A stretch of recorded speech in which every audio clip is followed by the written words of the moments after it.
अनुपमा जी, जय श्री कृष्ण।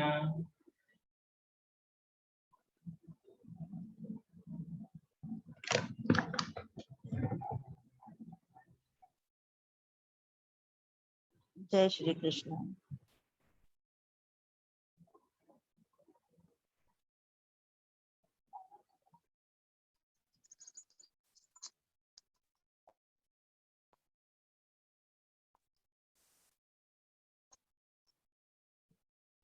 छह बज के 13 मिनट पे सनराइज होगा, तो उसको विटनेस करने के बाद ही घर पहुंचूंगा मैं। जी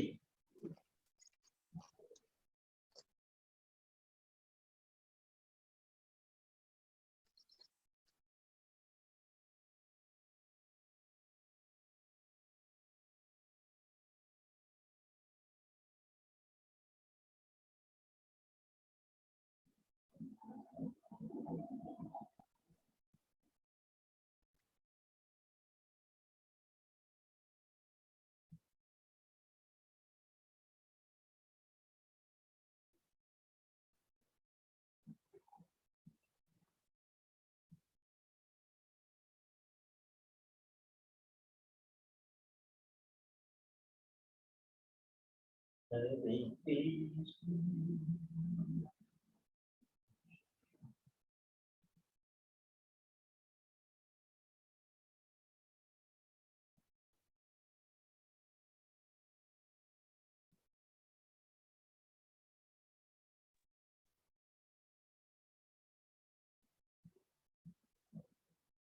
जय श्री कृष्ण जी।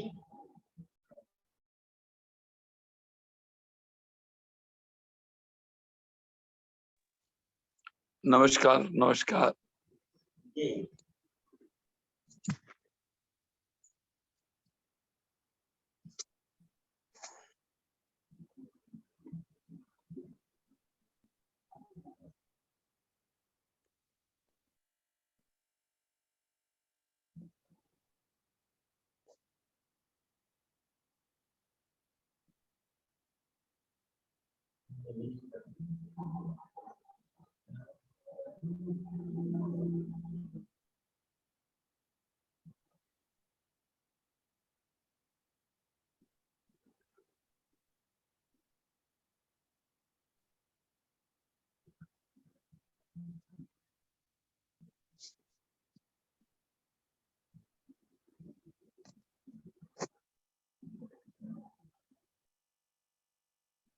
सर, जय श्री कृष्ण जी।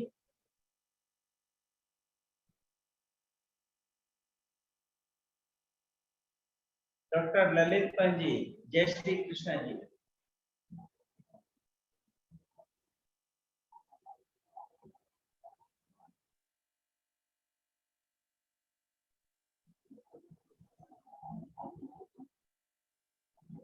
जय श्री कृष्ण जी। जय श्री कृष्ण, जय श्री कृष्ण, जय श्री कृष्ण। मुझे थोड़ा सा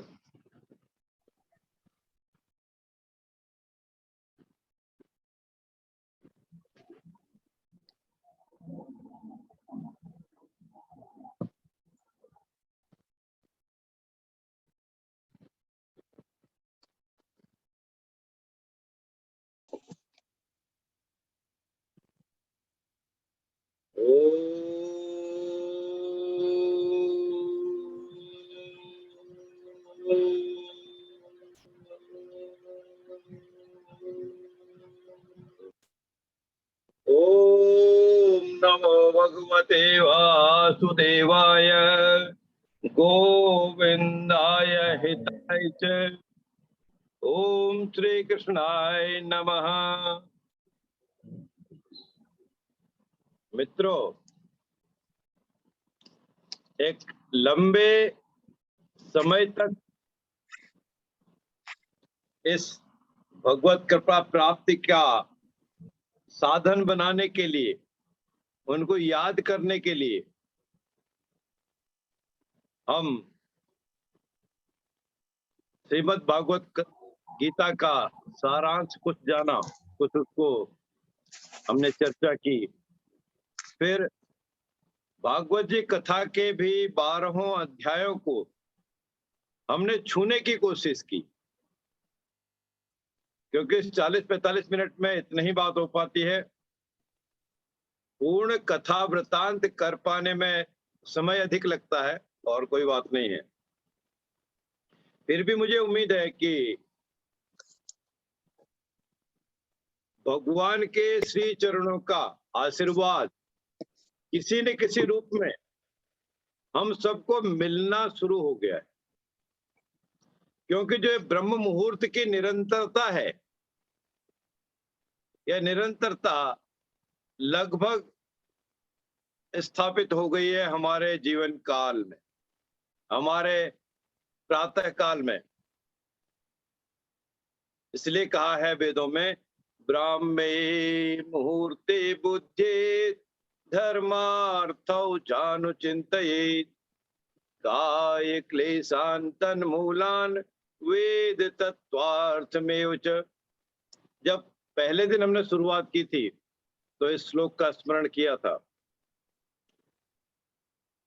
उसी से आज के अब पारायण के रूप में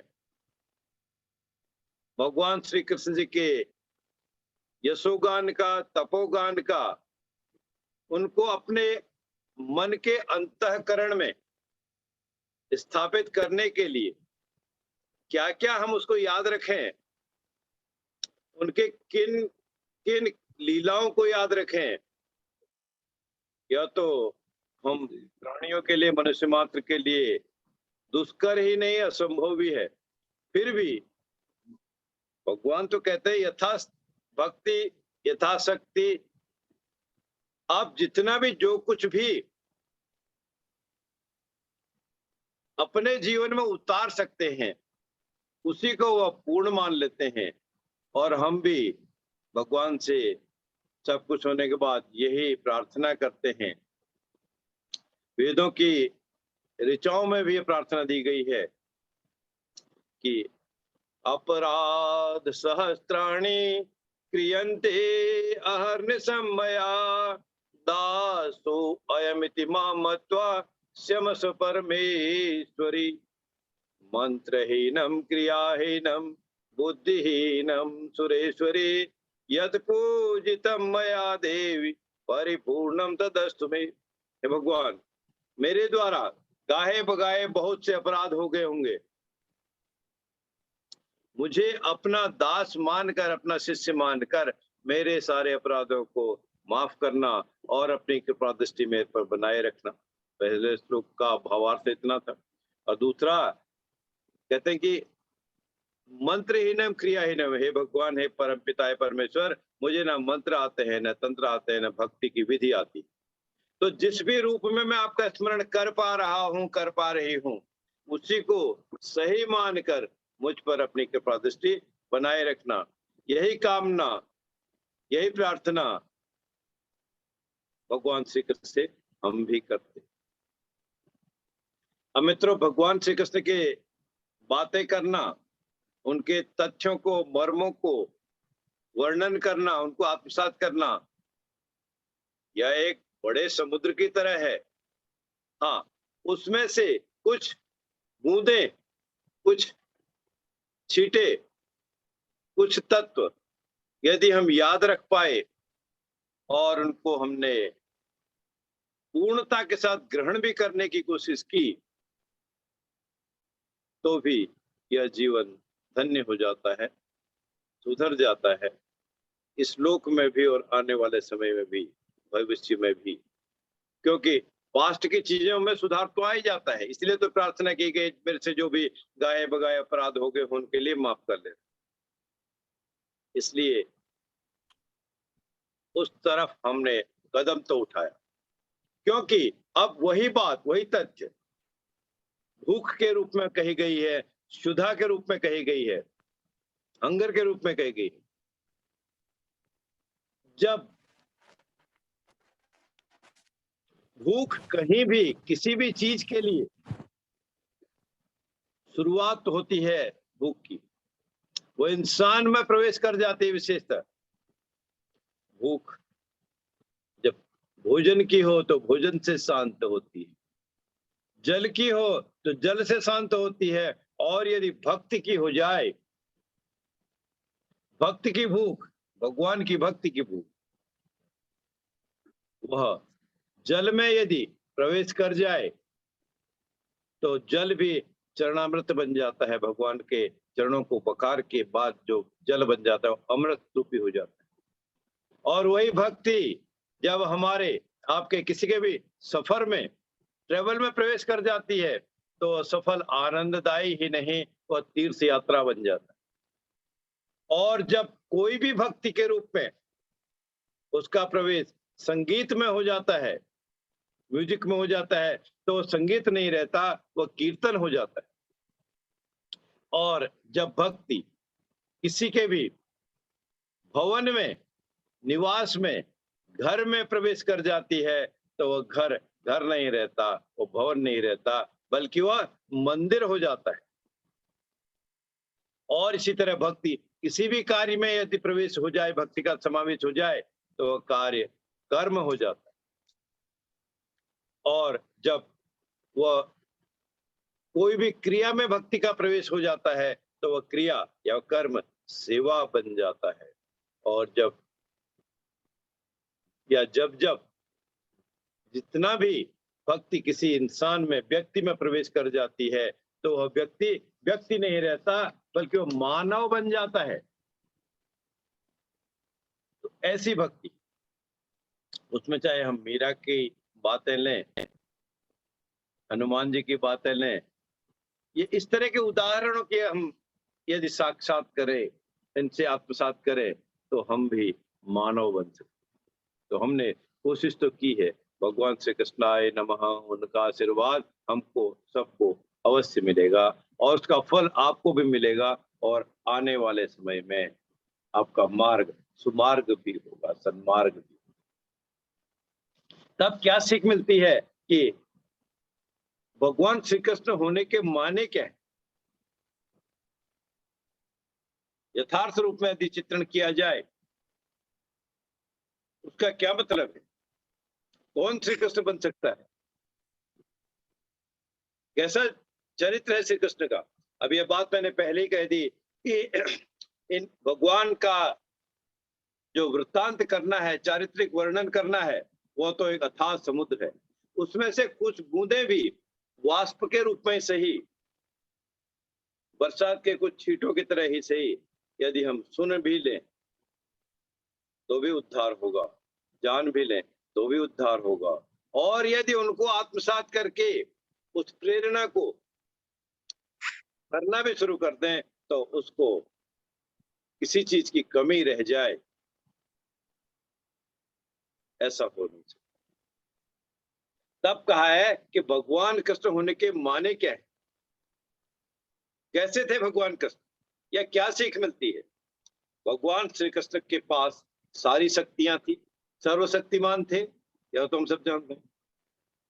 अब उनका उदाहरण कैसे प्रस्तुत किया गया, देखिए मित्रों, कि यदि उनको कोई अब्यूज करे, गाली करता, तो उनके पास सुदर्शन चक्र था। उस चक्र के माध्यम से या और किसी भी विधि के माध्यम से वो ऐसा अब्यूज करने वाले का, दुष्कर कार्य करने वाले का, गाली देने वाले का सिर काट सकते थे। फिर भी उन्होंने ऐसा नहीं किया, बल्कि 99 गालियों तक, 99 गालियों तक उन्होंने अपने सामर्थ्य को बनाए रखा, सुनने की हिम्मत बनाए रखी, अपना ढाढ़स बधाए रखा। अर्थात जिसके पास 99 गाली तक भी सुनने का सामर्थ्य है, पेशेंस है, वो श्री कृष्ण है। अर्थात उनके पेशेंस की कोई लिमिट नहीं है, अथाह है। और फिर एक सीख छोटी सी और है, जिसके हाथ में सुदर्शन चक्र था, जिसके हाथ में सुदर्शन चक्र हो, उस चक्र के माध्यम से कुछ भी, कहीं भी, कितना भी वो प्राप्त कर सकते हैं। फिर भी यदि उनके हाथ में मुरली रहती है, बंसी रहती है, तो प्रेम की जो उसमें से धुन निकलती है, वह श्री कृष्ण है। उनको श्री कृष्ण कहा जाता है।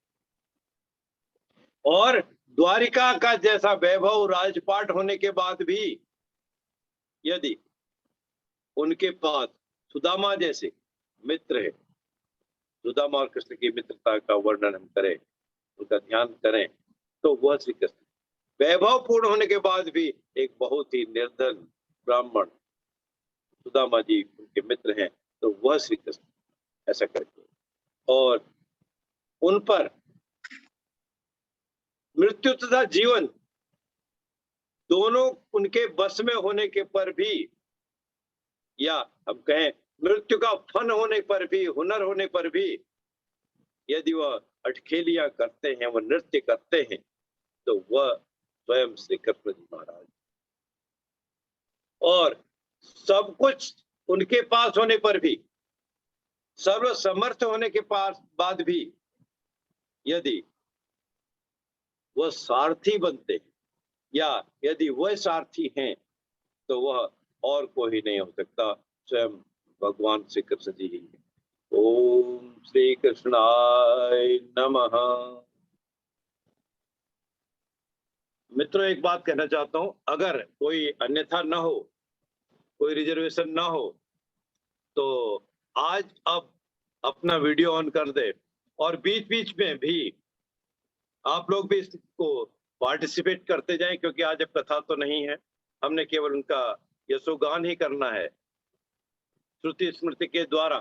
जैसे भी संकल्प वेदव्यास जी ने इस कथा को किया है, उसी का हम रसोपान करते हैं, यशोगान करते हैं। तो यदि कोई रिजर्वेशन ना हो तो अपने वीडियो भी ऑन कर ले और बीच बीच में आप जब चाहें तो पार्टिसिपेट भी करें। मैं मुझे सिग्नल मिल जाएगा, दिख जाएगा, तो मैं वहां पर आपकी बातें सुनने के लिए मैं भी लालायित रहूंगा। अब मित्रों, इसके बाद जो हमारे वास्तविक जीवन में श्री कृष्ण जी के द्वारा बताई गई या उनके द्वारा हमने क्या सीखा, 10 ऐसे गुणों की बात करते हैं पहले, और कोशिश करेंगे। हमने इसमें 3 टॉपिक लिए हैं उन 10 बातों में, 10 बातों के। पहली बात है कि आप क्या हैं, मैनेजर हैं, किसी को मैनेज करने वाले हैं या बॉस हैं। इसको विस्तृत रूप से व्याख्या देने के लिए 10 टॉपिक, 10 शब्द, 10 वाक्यों को हमने चयन किया है, उसकी बात करेंगे। दूसरा, जीवन को मैनेज करने के लिए या जीवन प्रबंधन के लिए सबसे महत्वपूर्ण 10 सूत्र या 10 बातें क्या हैं, उनका बखान करेंगे। और अंत में हमने क्या सीखा, वो 10 बातें, 10 तथ्य, 10 सीख भी बात करेंगे। तो 3 बातें हैं। अब इसमें जितना समय मिलेगा उसको हम आज के इस कथानक में बात करने की कोशिश करते हैं। तो मित्रों, पहले शुरू करें कि 10 बातें, 10 सीख श्री कृष्ण जी से हमने क्या लिया, क्या सीख। वास्तव में श्री कृष्ण जी महाराज के द्वारा उनकी लीलाओं का बखान करना, गुणगान करना अत्यंत दुष्कर कार्य है। इसी तरह कुछ भी सीख लेना बहुत ही कठिन है, कि उन्होंने तो बहुत सी लीलाएं की, क्योंकि उन्होंने जो कुछ भी किया वो कोई साधारण मनुष्य नहीं कर सकता।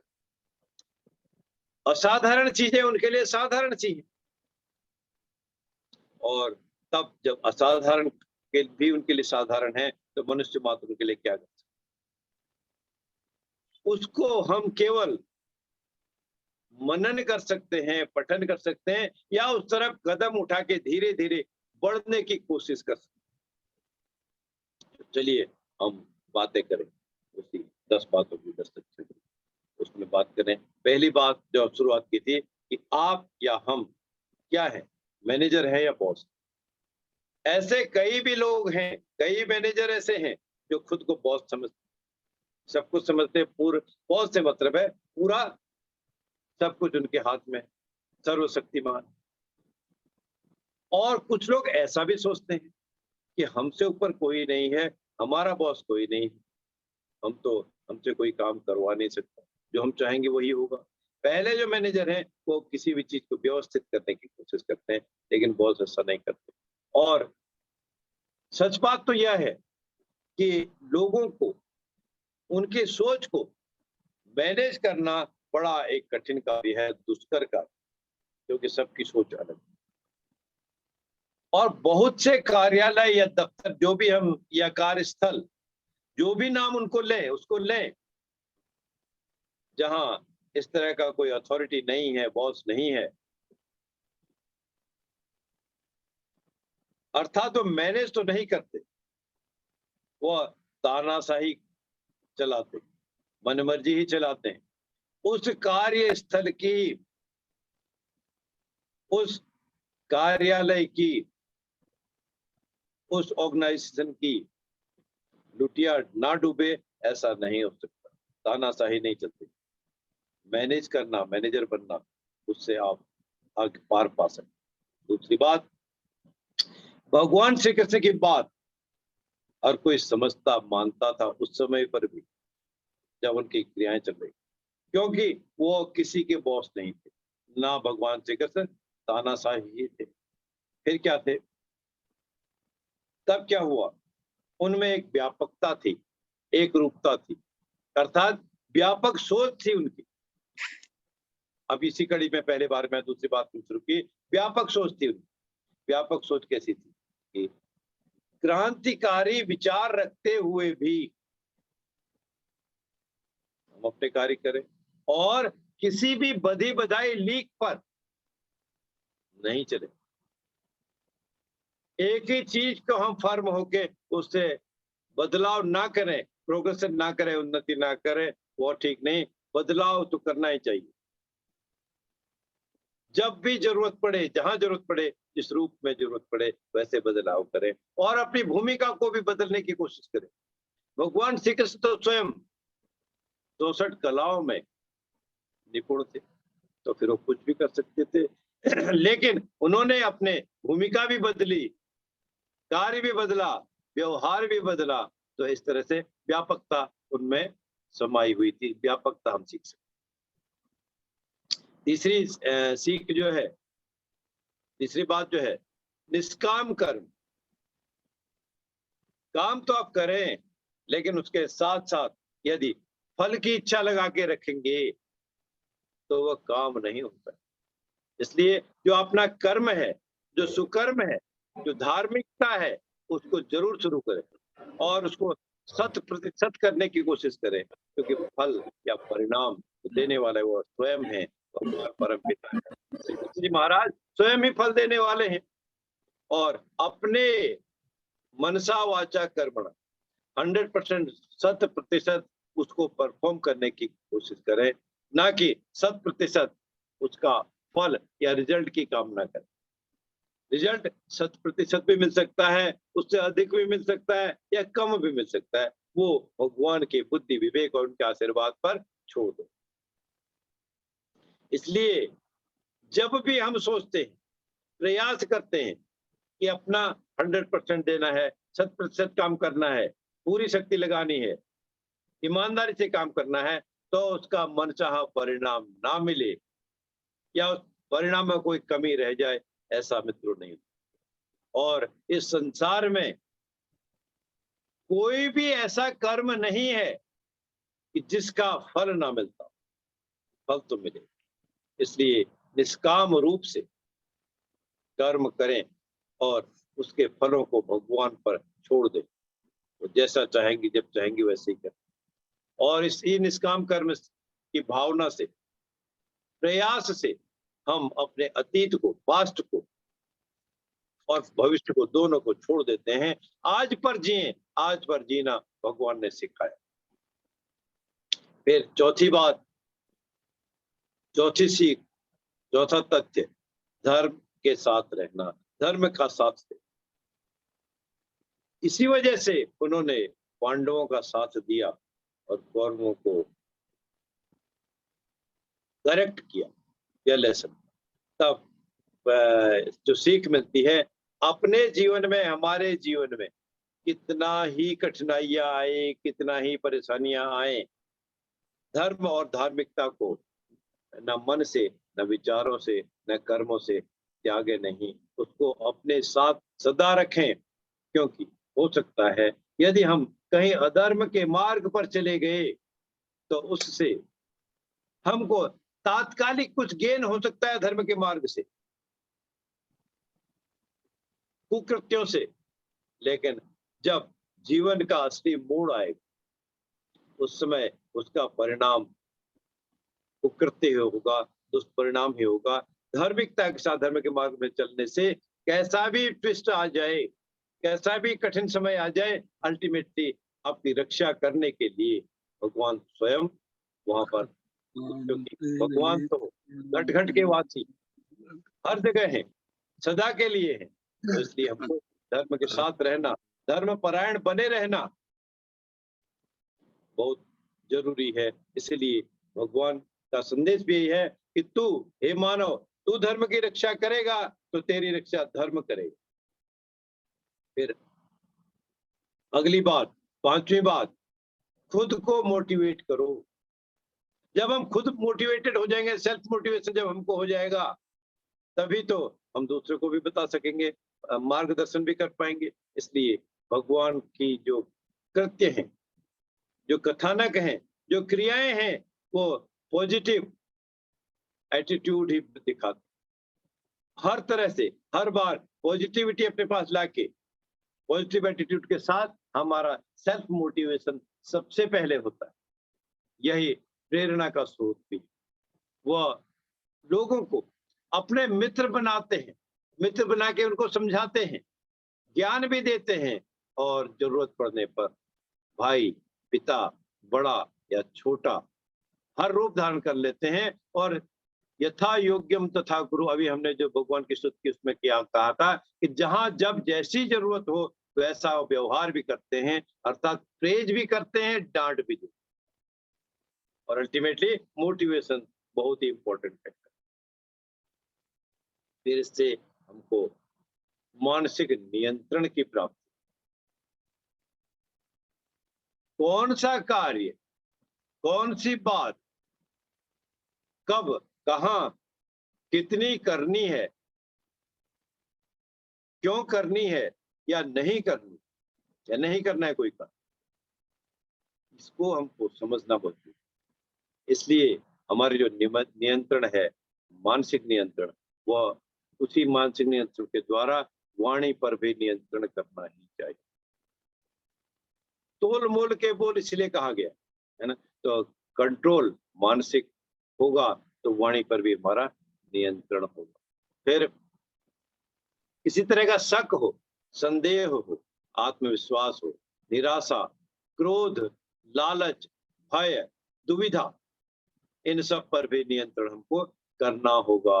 वह मानसिक वो तभी हो पाएगा जब हम मानसिक नियंत्रण अपने आप में कर पाएंगे, मेंटल कंट्रोल कर पाए।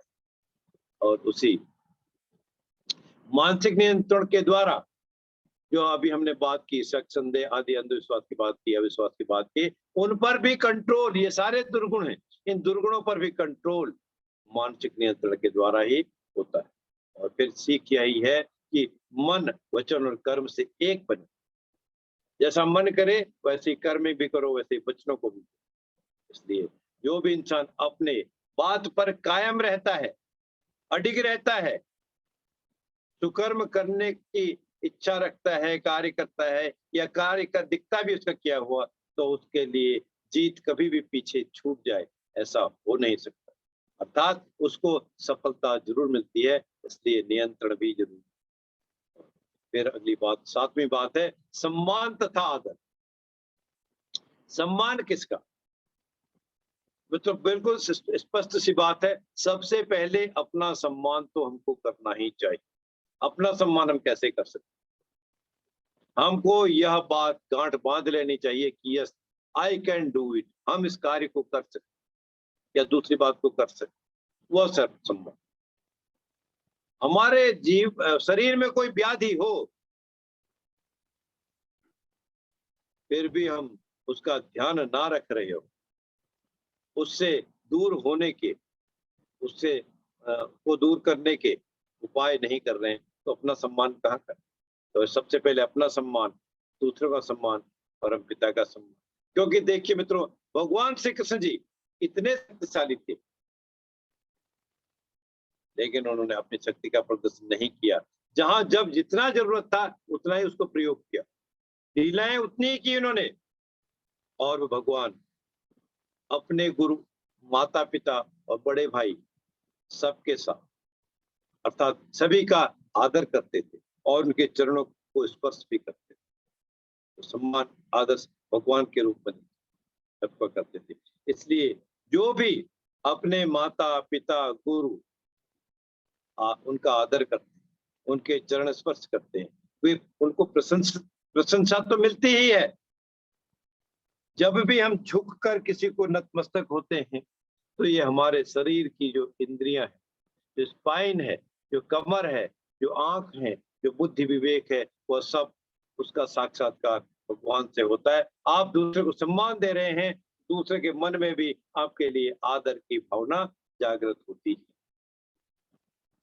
फिर अगली बात, 8वीं बात, संकट का समय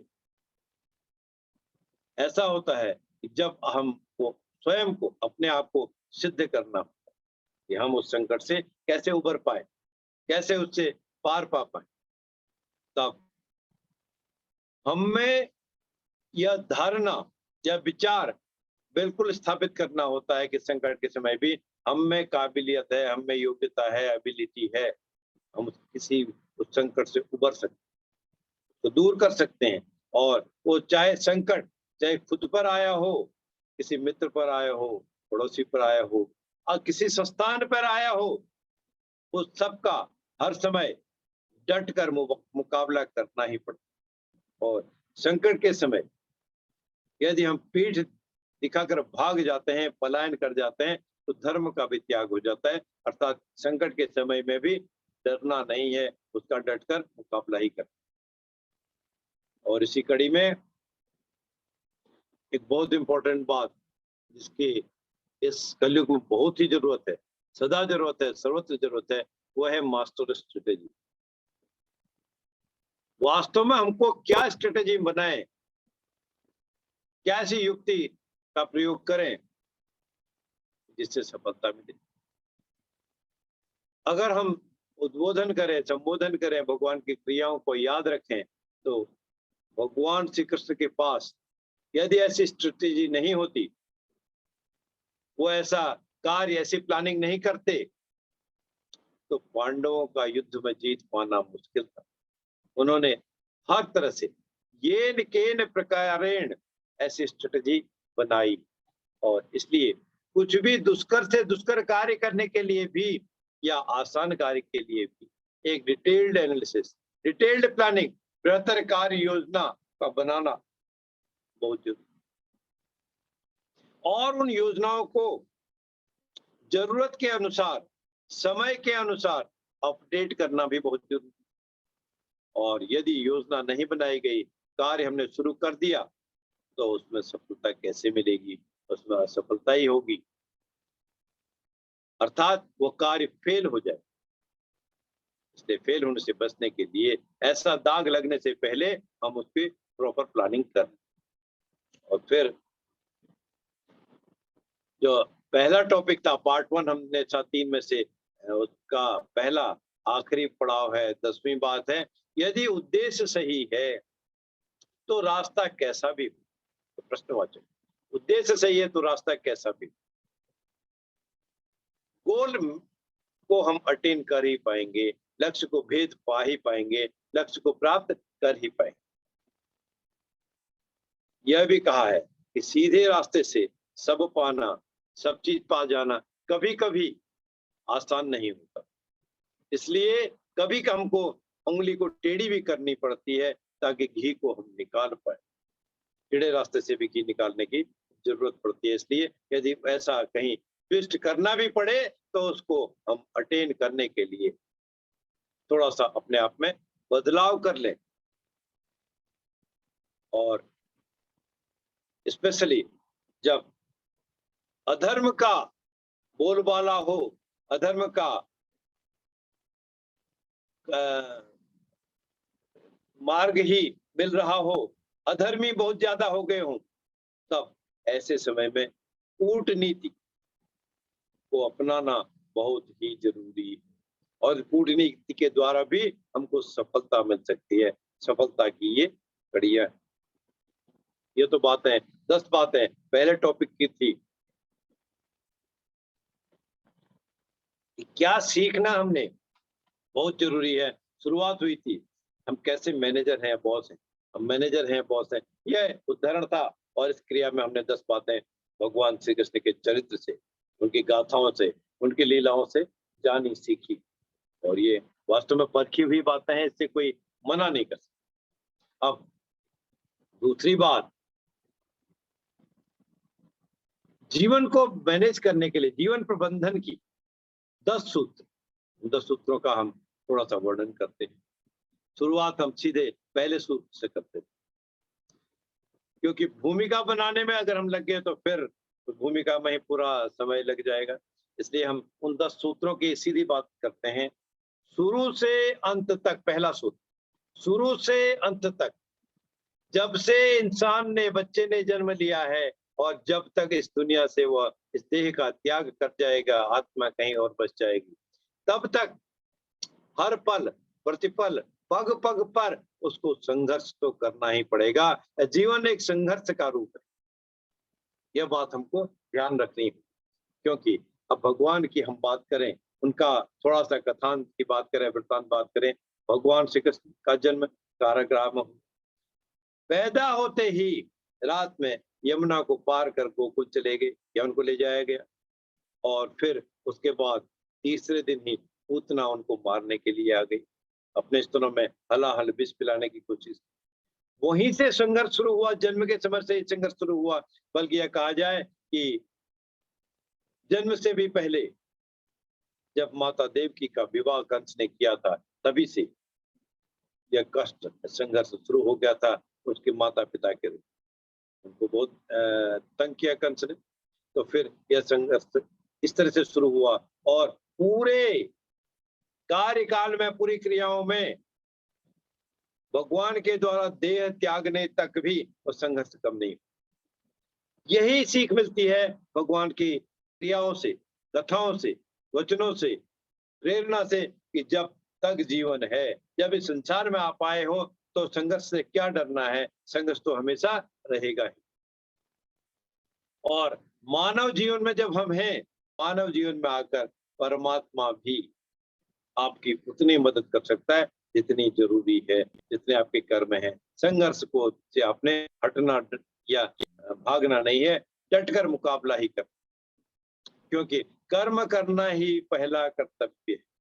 उसमें कठिनाइयां आती रहें, बाधाएं आती रहें, उनको हम अटेंड करते रहें, और कर्मों के द्वारा ही किसी भी परेशानी से जीत भी सकते हैं और सफलता भी प्राप्त कर सकते हैं। और दूसरी बात है कि निरोगी काया, अर्थात स्वस्थ शरीर से ही विजय है। तो सबसे पहले अपने शरीर को स्वस्थ रखें। स्वस्थ रखने के लिए भगवान की थोड़ी सी क्रियाएं हम बात करें, तो भगवान श्री कृष्ण का बचपन माखन मिश्री खाते हुए, और उसी माखन मिश्री का भोग भगवान को आज भी लगा। ये क्या संकेत देते हैं, ये क्या संदेश देते हैं? कि माखन मिश्री का भोग से मतलब है भगवान को प्रिय था, मतलब है उसका मतलब अच्छा था कि आहार अच्छा हो, शुद्ध हो, बलवर्धक हो, बल देने वाला हो। इससे स्वस्थ रहने में हमको मदद मिलेगी, हमारा स्वास्थ्य भी अच्छा। कोई रिस्ट्रिक्टेड है मिश्री खाना, माखन खाना, तो इस तरह की दूसरी चीजों को भोजन के रूप में दे, और केवल स्वाद के लिए कोई चीज ना खाएं। ऐसी चीजों का भी सेवन करें कि ताकि फ्यूचर में भी, आने वाले समय में भी आपका शरीर स्वस्थ रहे। और जब शरीर स्वस्थ रहेगा तभी तो समाज को सही दिशा में हम ले जा पाएंगे। और उसके लिए स्वस्थ रखने के लिए, शरीर को स्वस्थ रखने के लिए डे 1 से, जब अबोध भी बालक भी है तब भी उसके माता पिता को, उसके परिवार के लोगों को ध्यान रखने की जरूरत है। और जब हम परिपक्वता की स्थिति में पहुंच जाएं तो हमको स्वयं ही उसका ध्यान रखना है। और ये इतना बड़ा मैसेज है कि ऐसे भोजन हो, चाहे बच्चों के लिए हो या बड़ों के लिए हो, वृद्धों के लिए हो, जिससे उनको बल मिल सके और अभक्षण को दूर रखें। तीसरी बात, जो भी विद्या हो, पढ़ाई हो, वो केवल और केवल किताबी ज्ञान ना हो, रचनात्मक हो, प्रैक्टिकल बेस्ड हो। ऐसी बात विवरण में मिलती है कि भगवान श्री कृष्ण ने अपनी शिक्षा मध्य प्रदेश के उज्जैन नामक शहर में संदीपनी ऋषि के आश्रम में रहकर पूरी की। संदीपनी ऋषि का आश्रम उज्जैन में बहुत फेमस है। पिछले जो उज्जैन में कुंभ लगा था, उसके बाद से सरकार ने वहां पर और बहुत कुछ कार्य कर दिए हैं, अर्थात उस संदीपनी ऋषि के आश्रम में आने जाने के लिए व्यवस्था भी अच्छी कर।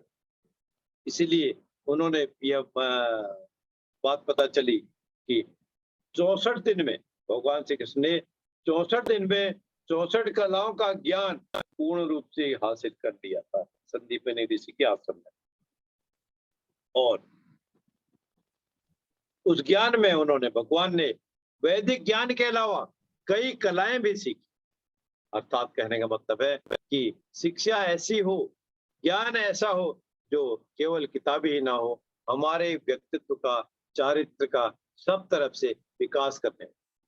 इसीलिए भगवान ने स्वयं, चाहे बंसी के रूप में संगीत हो, बाकी कलाओं के रूप में नृत्य हो या युद्ध हो, वह सारी तथ्यों का, बातों का समावेश भगवान श्री कृष्ण की 64 कलाओं में विद्यमान है, या उनके ये 64 कलाएं भी उनके व्यक्तित्व का ही हिस्सा है। इसलिए हमको कम से कम शुरुआत करते हुए बालक के, बच्चों के मन मस्तिष्क पर केवल पूरा ज्ञान ना भरे, बल्कि उनको नए आयाम तक पहुंचाने के लिए ऐसी शिक्षा दीक्षा की व्यवस्था करें ताकि उनमें रचनात्मकता आए, उनमें कोई बोर ना लगे। फिर चौथी बात, रिश्तों से जीवन है, बिना रिश्तों के कुछ नहीं। इसलिए रिश्ते बनाए रखें। अब रिश्ते किससे बनाने हैं या आप जानते, आपको अपने रिश्तों का त्याग नहीं करना चाहिए, उनमें और परिपक्वता लानी चाहिए। जटिलता नहीं रिश्तों में, सामान्यता। तो इसलिए भगवान ने कभी भी उनको नहीं छोड़ा, उनका साथ नहीं छोड़ा जिसने भी भगवान को अपने मन से अपना माना, उसको भगवान ने भी अपनाया। अर्जुन से भगवान युवावस्था में मिले, ऐसी महाभारत की कहानी, लेकिन अर्जुन से उनका रिश्ता हमेशा बना रहा, हमेशा मन का रिश्ता उनसे, केवल एक पर्टिकुलर कार्य के लिए। इसी तरह सुदामा हो या उद्धव जी हो, उनसे भी भगवान का रिश्ता मन से है। इसलिए तो अभी वर्णन आया था कि जिसके पास द्वारिका की ऐश्वर्य हो, उसका मित्र सुदामा हो, ऐसा कृष्ण, उनको कृष्ण कहा जाता है। तो इन्होंने रिश्ते नहीं छोड़े, और रिश्तों के लिए ही भगवान ने कई लड़ाइयां लड़ी, और उनमें से रिश्तों से ही कई लड़ाइयां, सारी लड़ाइयां भगवान ने जीती। संदेश बिल्कुल साफ है मित्रों कि सांसारिक क्रियाओं में, कलाओं में, कार्यों में, इस धर्म में, मर्म में, अधर्म में जो कुछ भी है, इंसान की सारी धरोहर, सबसे बड़ी धरोहर रिश्ते ही, और उसी रिश्ते की वजह से हम और आप आज आत्मसात हो रहे हैं, मिले हुए हैं। मुझे उम्मीद है कि हमारे रिश्ते आने वाले समय में और परिपक्व होंगे और प्रगाढ़ होंगे, और भगवान की भगवत कृपा हमको मिलती रहेगी। इसलिए रिश्तों को हम दिल से जीते, दिमाग से नहीं। यह चौथी बात थी। और पांचवी सीख जीवन प्रबंधन के लिए, लाइफ मैनेजमेंट के लिए जो सूत्र है कि नारी का सम्मान समाज के लिए जरूरी है। यत्र नार्यस्तु पूज्यन्ते रमन्ते तत्र देवता। जहां नारियों की, स्त्री जाति की पूजा की जाती, पूजा आप चाहे आरती के रूप में करें, रिस्पेक्ट के रूप में करें, रिगार्ड के रूप में करें, या और किसी भी तरह से करें। पूजा से मतलब है उनको किसी भी तरह से हानि ना पहुंचाए, उनको ठेस ना पहुंचाए, उनको कष्ट ना पहुंचाए। और यदि कोई ऐसे कष्ट में हो, किसी को पीड़ा में हो, कोई भी नारी हो, उसकी मदद के लिए यत्र तत्र सर्वत्र हमेशा तैयार रहे, तैनात रहे। अपना नुकसान करके भी उनके लिए आप ऐसे सुकर्म करने की कोशिश करें तो भगवान आपका मदद जरूर करें। तो उसके सम्मान के लिए एक थोड़ी सी रेफरेंस और है, नारी के सम्मान के लिए भगवान ने क्या किया। राक्षस नरकासुर का आतंक चल और लगभग 16,100 महिलाओं को उसने अपने महल में राक्षस नरकासुर ने कैद कर लिया। और वो राक्षस ऐसा था, उसकी वृत्ति ऐसी थी, प्रवृत्ति ऐसी थी कि उसको महिलाओं से बलात्कार करने में सुख मिलता। तो उस नरकासुर को भी भगवान श्री कृष्ण ने अपने हाथों से वध किया, उसका मार के। और वध करने के बाद, उसका मारने के बाद, उसको मुक्ति देने के बाद सभी महिलाओं को भगवान ने मुक्त करा। समाज में कई कुरीतियां भी तब भी कुरीतियां थी जो आज भी कुछ। और उन महिलाओं को जिनके साथ ऐसी दुष्कर्म नरकासुर कर गया था, उनको अपनाने वाला कोई, उनके खुद अपने परिवार के सदस्य, घर वाले ही उनको दूषित मानते थे, उनको त्याग कर। ऐसे समय पर भी, ऐसी स्थिति में भी भगवान श्री कृष्ण स्वयं सामने आए और उन्होंने सभी 16,100 महिलाओं को अपना लिया अपनी पत्नी के लिए, उनको ऐसा दर्जा दिया। और समाज में भी उनको सम्मान से जीने के लिए, सम्मान से रहने के लिए स्थान भी दिया। और ये सिद्ध होता है कि श्री कृष्ण जी ने नारी को शक्ति का सम्मान दिया, उसकी सहायता के लिए सदैव तत्पर रहे। वो चाहे द्रौपदी का चीरहरण की ही बात क्यों न हो। द्रौपदी के चीरहरण के लिए भी जब द्रौपदी ने उनका स्मरण किया तो वो साड़ी इतनी लंबी हो गई कि वो दुशासन दुष्ट जितने भी थे सब थक गए, चीरहरण नहीं कर पाए, क्योंकि उन पर भगवान का आशीर्वाद था, भगवान का उसमें शक्ति थी। तो इसलिए नारी के सम्मान के लिए भी भगवान से जो हमको प्रेरणा मिलती है, हमको भी उस तरह आत्मसात करने के लिए शुरुआत अवश्य करनी चाहिए। और छठी बात, जो भी हमारे डिफरेंस ऑफ ओपिनियन हो, जो भी हमारे मतभेद हो, मनभेद हो, वो हमें तक सीमित रहे, या उसको जितनी जल्दी हो उन मतभेदों को हम बरी कर दें, समाप्त कर दें, उनकी आहुति दे दें, मनभेद की भी मतभेद की भी, ताकि वो कैरी फॉरवर्ड ना हो, आगे निरंतरता के साथ ना बढ़े मनभेद मतभेद। अर्थात आने वाली पीढ़ी के लिए, आपके अपने परिवार की पीढ़ी के लिए, समाज की पीढ़ी के लिए, देश की पीढ़ी के लिए वो बाधा के रूप में खड़े ना हो जाए। उस बाधा को दूर करने के मतभेदों की हम इतिश्री कर रहे हैं। और क्योंकि ये बहुत ही कम लोग जानते हैं कि दुर्योधन के खिलाफ भगवान ने युद्ध किया और पांडवों का साथ, और उसकी मौत अर्थात दुर्योधन की मौत का कारण भी भगवान के द्वारा रची गई कूटनीति ही बनी। और जबकि दुर्योधन भी और पांडव भी अर्थात कौरव भी पांडव भी भगवान श्री कृष्ण के रिलेशन में थे, संबंधों में थे, पारिवारिक उनसे संबंध था। और जब सांब ने दुर्योधन की बेटी लक्ष्मणा का अपहरण कर दिया, सांब को भगवान श्री कृष्ण का ही पुत्र माना जाता है, पुत्र कहा जाता है, तब भी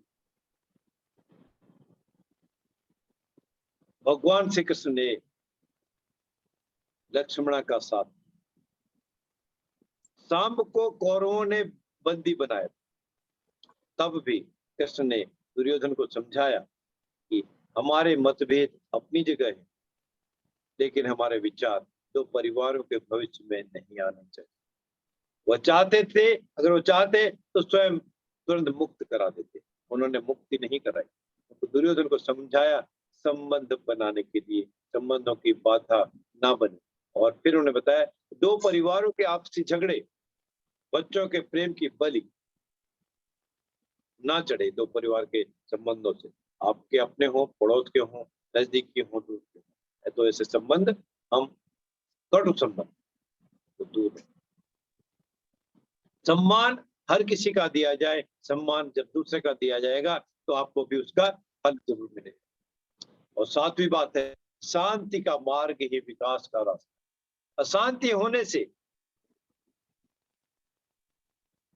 बने बनाए काम भी बिगड़ जाते। इसलिए महाभारत के युद्ध से पहले भगवान ने शांति का मार्ग अपनाने के लिए, समझौता करने के लिए पूरी कोशिश की। उन्होंने कौरवों और पांडवों के बीच में मध्यस्थता भी की, हालांकि दोनों पक्ष युद्ध के लिए आतुर थे। इसलिए कृष्ण ने हमें फिर भी कोशिश की कि कैसे युद्ध टल जाए, क्योंकि मित्रों झगड़ों से, डिस्प्यूट से किसी भी चीज का समाधान नहीं होता। वो उस झगड़े तो किसी भी कार्य में, दुष्कार्य में घी का ही काम करते हैं, अग्नि और भड़कती है। इसलिए शांति के मार्ग पर हम चलने की कोशिश करें। शुरुआत अगर करें तो विकास अवश्य होगा, अदरवाइज जो घी की तरह, घी भी भस्म और वो शांति भी भस्म, अर्थात संबंध और खराब भी हो जाता है। और किसी भी कार्य के, किसी भी बात के, तथ्य के दूरगामी परिणाम होते हैं, फार रीचिंग इफेक्ट जरूर होते हैं। तो उसके बारे में भी हम सोचें। जो आज हमने किया है उसके परिणाम कुछ के तुरंत, ज्योतिष में भी कहा है, जो दृढ़ कर्म है, दृढ़ तथा अदृढ़ कर्म है, अर्थात इन कर्मों का फल जो हम बात कर रहे हैं, इतनी देर से बैठे हैं 1 घंटे से, कुछ फल हमको अभी मिलना शुरू हो गया है। कुछ आज मिलेगा, कुछ कल मिलेगा, कुछ आने वाले समय में मिलेगा, और कुछ चीजें जो फिर भी उसका फल रह जाएगा, अच्छा या बुरा, सुफल या कुफल, जो भी है, क्योंकि जो मिलेगा तो वही जो हमने किया है, जो बोया है। बोया पेड़ बबूल का, आम कहाँ से खाए, उसका कुछ फल तो आज मिलेगा, कुछ इस समय मिलेगा, कुछ जीवन में मिलेगा, और जो बच जाएगा वो कैरी फॉरवर्ड होके आपके अगले जीवन में भी वैसे ही फल मिलेगा। क्योंकि कर्म फल, इसकी जो रीति है ये खत्म होती नहीं, यानी फल पूरे मिलते। तब दूरगामी परिणाम की बात थी कि महाभारत में जुए की घटना के बाद, जुए के कार्य के बाद, दुष्कर्म ही मैं उसको कहूंगा, पांडवों को वनवास हुआ, और उसी की वजह से द्रौपदी का चीरहरण की घटनाएं भी। दूरगामी परिणाम हमको ध्यान रखना ही चाहिए कि जुआ खेले या ना खेले। तब कृष्ण ने अर्जुन को समझाया ये समय भविष्य की तैयारी करने का है, भविष्य में क्या होगा, जुआ जो हो गया, घटना जो हो गई, वनवास जो हो गया, तब समझाया क्या भविष्य की तैयारी आप करो। तब उन्होंने अर्जुन को समझाया इसके लिए आप देवराज इंद्र, महादेव शिव और दुर्गा माता की तपस्या करो, क्योंकि उन्हीं की शक्ति से, सामर्थ्य से, आशीर्वाद से आपका कल्याण हो सकता है। भगवान ने हर चीज के लिए, हर बात के लिए दूरगामी सोच रखी। कोई भी फैसला तात्कालिक आवेश में, भावेश में नहीं, हर चीज के लिए आने वाली पीढ़ियों तक का बात सोची। और वही सोच यदि हम भी रखें कि आज भी उतनी ही साक्षात है कि जैसे भगवान के समय में उस युग में थी, क्योंकि अच्छी सोच या बुरी सोच, उसी से समाज प्रभावित होता है और समाज का निर्माण या उसका विनाश भी करता है। 9वीं बात, कैसी भी स्थिति हो, परिस्थिति हो, समय हो, मन हमारा शांत रहे, दिमाग स्थिर रहे। यह सीख जो हमारी थी उसको हम ध्यान रखें, क्योंकि पांडवों के द्वारा किए गए राजसूय यज्ञ में शिशुपाल के द्वारा कृष्ण जी महाराज को अपशब्द कहे गए। वो छोटे थे, उसने शिशुपाल छोटा भाई था तो उसने सारी मर्यादाएं तोड़ दी। पूरी सभा चकित थी, कुछ लोग उसमें से क्रोधित भी थे, लेकिन भगवान श्री कृष्ण मंद मंद शांति भाव से मुस्कुरा रहे, अर्थात मन को शांत रखते। और शांति दूत बनकर जब भगवान श्री कृष्ण स्वयं दुर्योधन के पास गए तो दुर्योधन ने भगवान का अपमान किया, लेकिन उस स्थिति में भी भगवान शांत बने रहे, उन्होंने शांति का मार्ग नहीं, यह अर्थात उन्होंने अपने मन में, मस्तिष्क में, क्रियाओं में, कार्यों में स्थिरता के लिए शांति बनाए रखी। यदि हमारा मन, मस्तिष्क, दिमाग स्थिर है, मन शांत है, तभी तो हम कुछ निर्णय ले पाएंगे, और वो निर्णय ऐसा ले पाएंगे कि जिससे दुष्कर कार्य भी हो जाए और कोई नुकसान भी न हो। इसलिए आवेग से दूर, क्योंकि भगवान सिखाते हैं, बताते हैं। आवेग से, कोई भी परिस्थिति से विचलित होने से हम नहीं बच सकते, बल्कि शांति से, स्थिरता से किसी भी दुष्कर कठिन कार्य को भी हम कर पाए। और इस कड़ी में आखिरी बात, 10वीं बात की कहते हैं कि श्रेय लेने की होड़ से बचें। लीडर तो बने, लीड तो करें, लेकिन आज की तरह नेता नहीं। वो लीडर, वो नेता वाला नेता नहीं है, लीडर नहीं, बल्कि श्रेय लेने की होड़ से बने। अर्थात उस समाज को आप अच्छा रास्ता तो दिखाएं, कार्य शुरू तो करें, अपने से शुरू करें। क्योंकि कृष्ण, भगवान कृष्ण ने अपने कार्यों के द्वारा, अपनी क्रियाओं के द्वारा, लीलाओं के द्वारा सभी को जीत लिया, मन से भी, वचन से भी, कर्मों से भी, और सारे राजाओं को भी जीत लिया था। यह बात आती है। लेकिन फिर भी उन्होंने अपने आप को ही सर्वश्रेष्ठ नहीं डिक्लेयर किया। उन्होंने क्रियाओं के द्वारा इस मानव रूप लेकर भी, धारण करके भी सबको संदेश दिया कि कर्मण्येवाधिकारस्ते मा फलेषु कदाचन। आपका तो केवल कर्म में अधिकार है। चाहे उस क्रिया में उन्होंने जरासंध का वध किया हो, जरासंध के बेटे को उसके आसन पर बैठा दिया हो, जो अच्छे चरित्र का था, वो भी एक क्रिया थी। उन्होंने भगवान चाहते तो कैसे भी कर सकते थे, लेकिन उन्होंने केवल लीडर बनने की कोशिश की और उसका होड़ नहीं लिया। ऐसे कर्म बताए, ऐसे फल बता दिए, ताकि दूसरी आने वाली सीख जो पीढ़ी है वह भी उनका स्मरण करे। तो मित्रों, यह तो दूसरी बात थी। अब मैं आपसे अनुरोध करता हूं कि तीसरी बात को हम कंटिन्यू करें, क्योंकि हो सकता है 15 मिनट और लग जाएगा, या यहीं पर भगवान श्री कृष्ण जी का नाम का जप करें।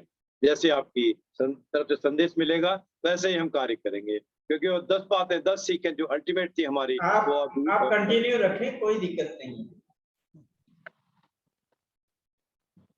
धन्यवाद, साधुवाद मनोज जी। जी। अब जो बातें तो बहुत सी है, मुख्य मुख्य बातें जो हमने संकलन की हैं, एकत्रित की हैं, उन्हीं की बातें हम कर रहे हैं यहाँ पे। जो 2 टॉपिक हमारे 10-10 की बात हो गई। अब तीसरा टॉपिक भी सीख है। अल्टीमेट सीख क्या है? भगवान श्री कृष्ण के द्वारा बताई गई, सिखाई गई बातें किसी भी एज ग्रुप के लिए हो, चाहे युवा हो, वृद्ध हो, बालक हो, सभी के लिए उतनी ही महत्वपूर्ण है जितनी अर्जुन के लिए वो सीख उन्होंने दी थी। जैसे अर्जुन के लिए उन्होंने बातें बताई थी, और उनके द्वारा बताया गया व्यावहारिक ज्ञान रियलिटी बेस्ड था। वह आज के इस भौतिकवादी समाज में भी, समय में भी सफलता की गारंटी देता। और उन 10 सीखों में से पहली सीख क्या थी? भगवान श्री कृष्ण हर मोर्चे पर क्रांतिकारी विचारों के धनी रहे। उन्होंने क्रांति की। क्रांतिकारी नहीं बनते, क्रांति नहीं करते, तो कहीं ना कहीं कमी रह जाती, कोई ना कोई उनके पैरों को पीछे की तरफ खींचते। उनमें शक्ति भरने के लिए, स्फूर्ति भरने के लिए क्रांतिकारिता बहुत जरूरी थी। और उनका सबसे बड़ा आकर्षण क्या है? कि वह किसी की बधी हुई लीक पर नहीं चलते, अर्थात हर बार नई रेखा खींचते हैं, नई लाइन खींचते हैं। यहां तक उन्होंने अर्जुन के साथ भी बन गए। फिर भगवान, दूसरी बात, भगवान ने पांडवों का साथ मुश्किल के वक्त में देकर भी यह साबित कर दिया कि सच्चा दोस्त वही हो सकता है जो कठिन परिस्थिति में भी आपका साथ नहीं छोड़। इसलिए दोस्ती में, रिलेशन में, मित्रता में शर्तों की कोई जगह नहीं। सुदामा जी को इसलिए उन्होंने मित्रता पूरी निभाई। कोई ऐसी जगह नहीं दोस्ती में, कोई शर्त की जरूरत, जगह नहीं कि आप जब जैसे चाहें उतनी दोस्ती करें।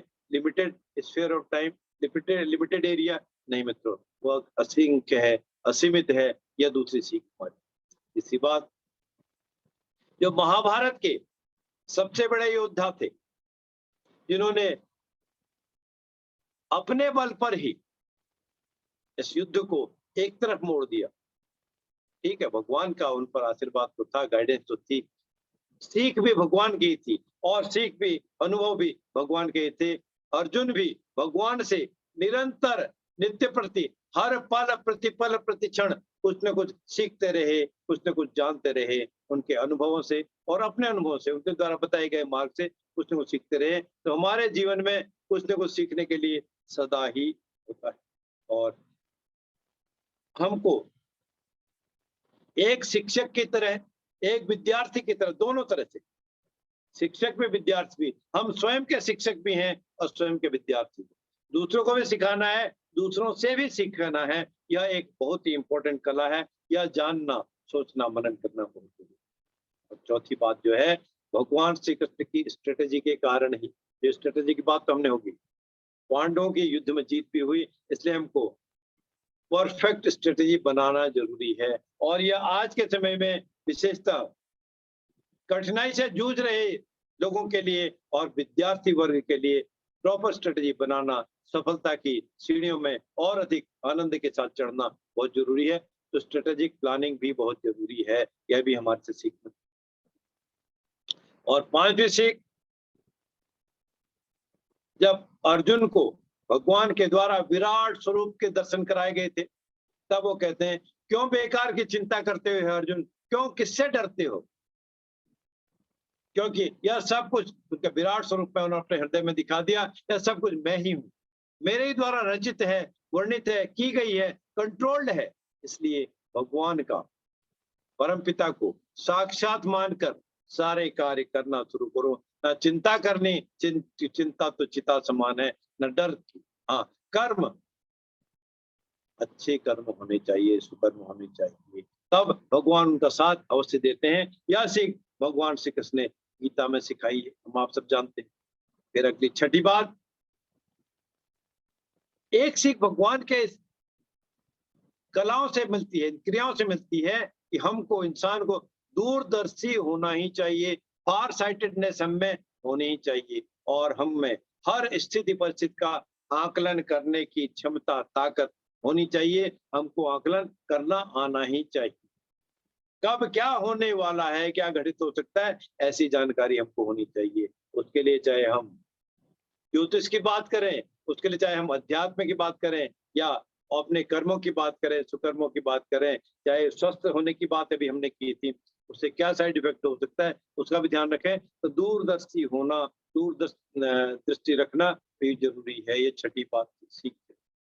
सातवीं सीख जो है, भगवान से यह भी सफल सीख मिलती है कि मुसीबत के समय भी, कष्ट के समय पर भी, या सफलता ना मिलने पर भी, या फेलियर होने पर भी, असफलता मिलने पर भी हिम्मत नहीं हारनी है। हिम्मत तो हमको रखनी ही पड़ेगी, डिटर्मिनेशन के साथ, पूरे जो डिवोशन के साथ। हिम्मत नहीं हमको मित्रों हार, बल्कि उन हार के कारणों का, असफलता के कारणों का विचार करना है, उन पर ध्यान रखना है, उनको आत्मसात करके निरंतरता के साथ सुधार की कोशिश करनी है, सुधारात्मक उपाय करने हैं, और तब फिर समस्याओं का डटकर मुकाबला भी करना है, ना कि उनसे डरना नहीं है। और जब मुकाबला हमने किया, उनके सुधार के कार्य भी किए, विचार भी किए, कारण भी जाने, तो फिर जीत आपके कदमों में ना आए ऐसा नहीं हो सकता, अर्थात जीत अवश्य आपके कदमों में आएगी। आठवीं बात, अब भगवान को मैनेजमेंट का गुरु मान लिया गया है, गुरु कह दिया गया, मैनेजमेंट, प्रबंधन का गुरु। तो वो भगवान श्री कृष्ण मैनेजमेंट के गुरु ऐसे हैं जिन्होंने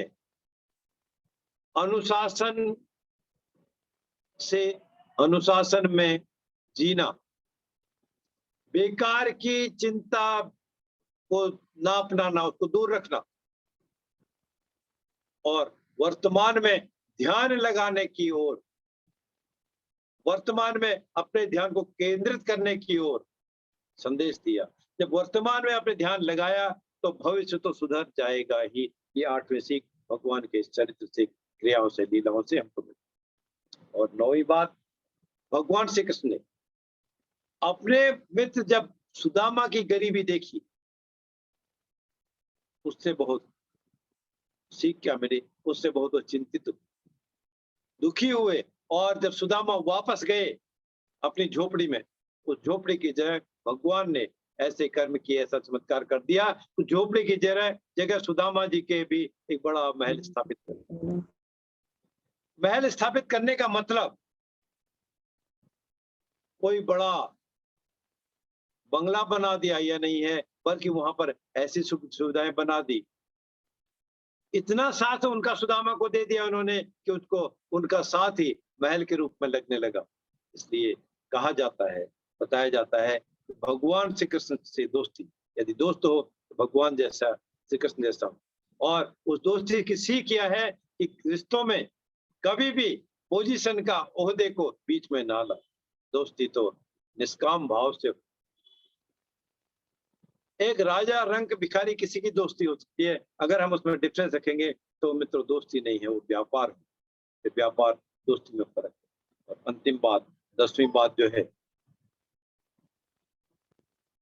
हम ऑलरेडी बात कर चुके हैं इसके बारे में, लेकिन 10वीं सीख जो हमको अपनाने की जरूरत है, जब भी मार्ग सीधा ना हो, सुमार्ग ना हो और विरोधियों का पलड़ा भारी हो, विरोधी आपको कष्ट पहुंचा सकते हो, अधिक ताकतवर हो, तो हमको कूटनीति को अपनाना जरूरी।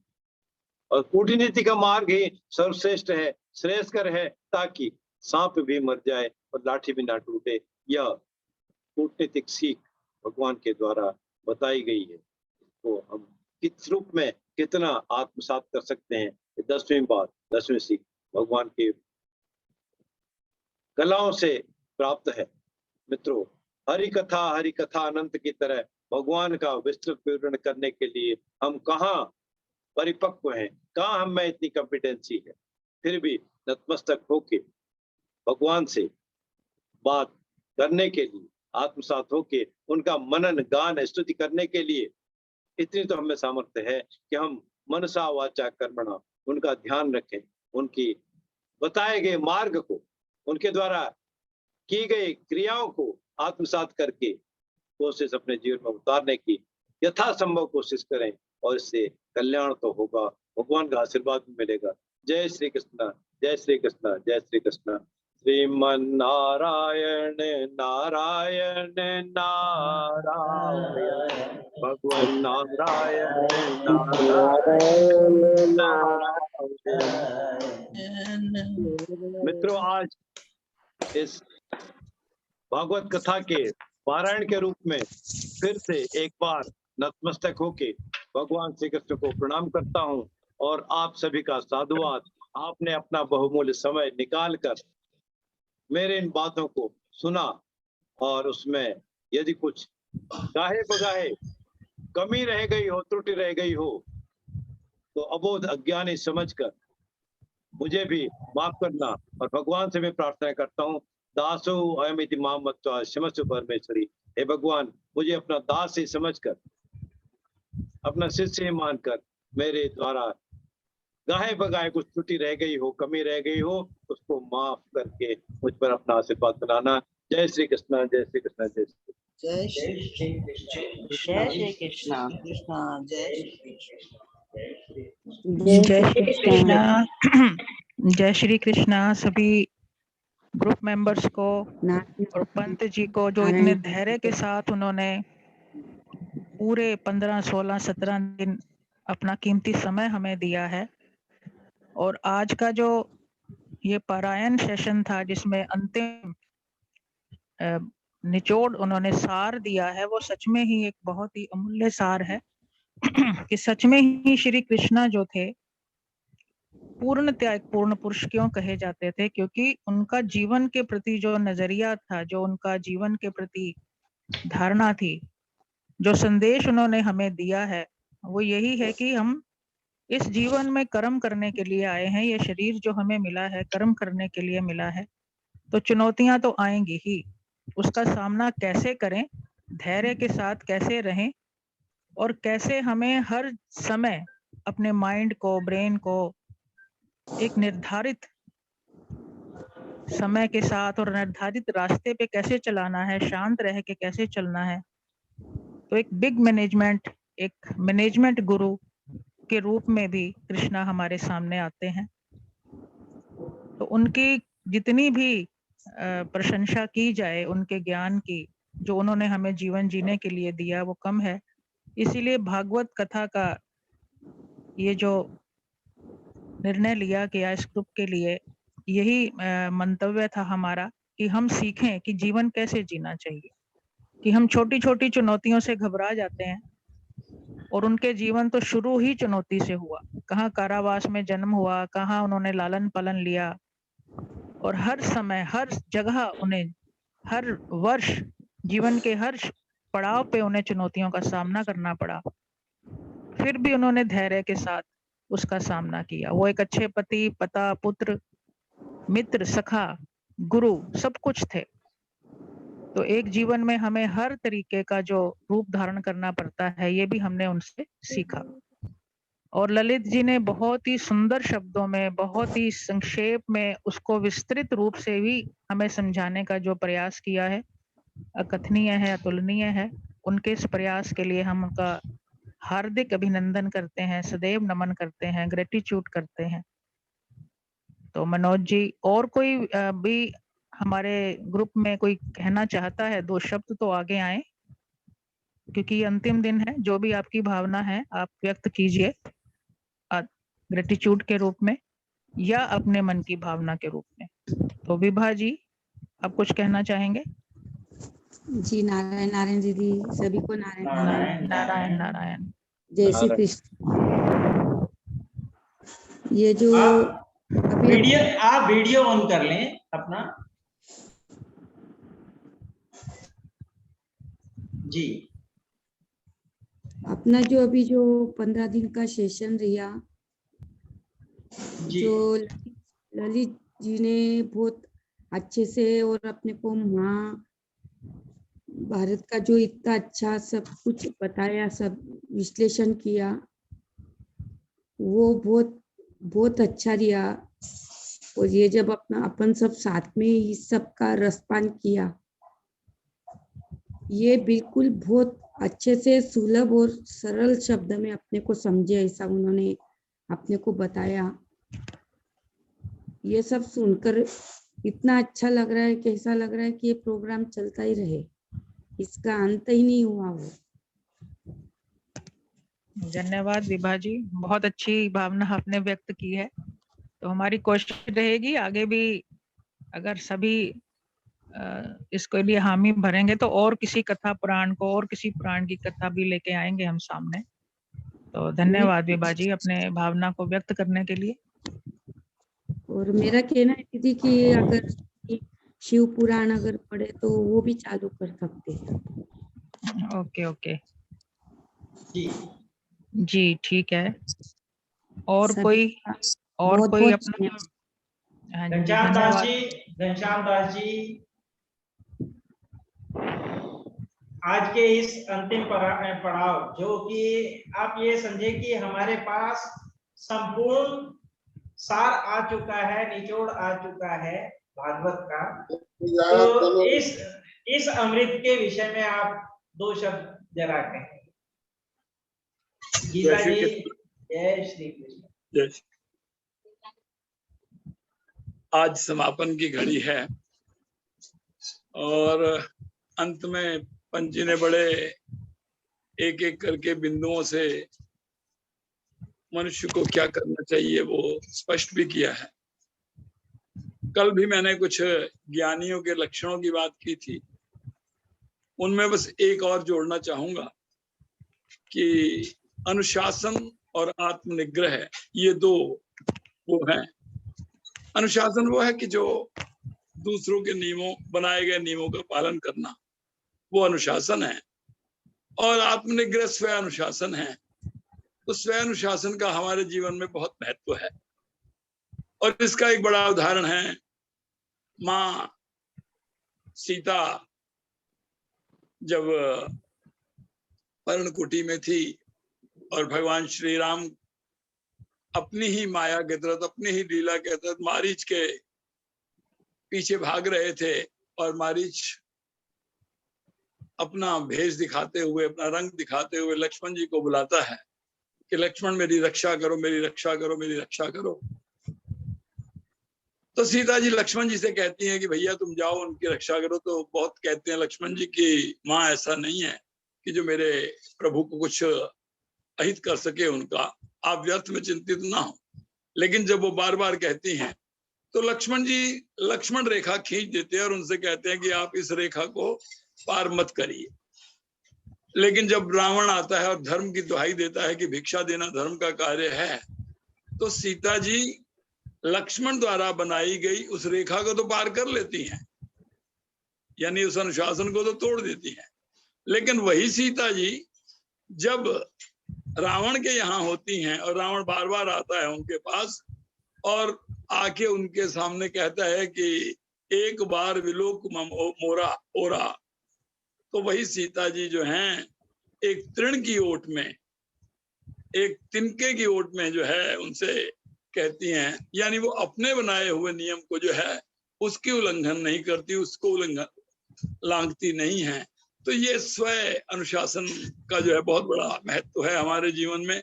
तो जो भी हमें निर्णय करना है, और जैसा आज पंत जी ने कहा, आज उनकी बात का जो है बिल्कुल पूर्ण कहा जाए तो गीता जी का 5वां अध्याय जो है कर्म संन्यास योग, उन्होंने पूरा वही कहा।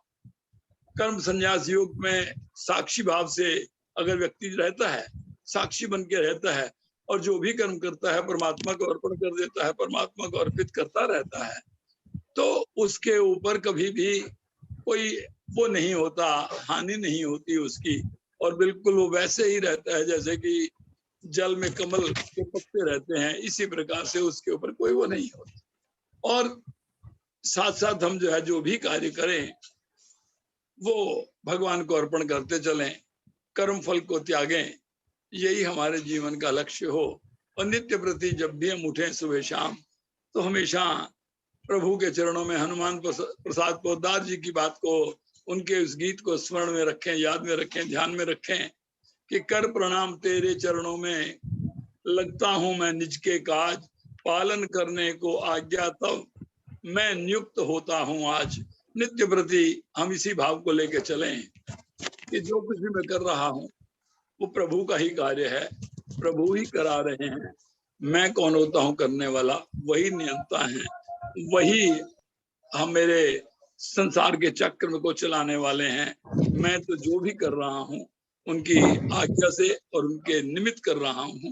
तो हमारे जीवन की दिशा बदल जाएगी, दिशा बदलते ही हमारी दशा बदल जाएगी।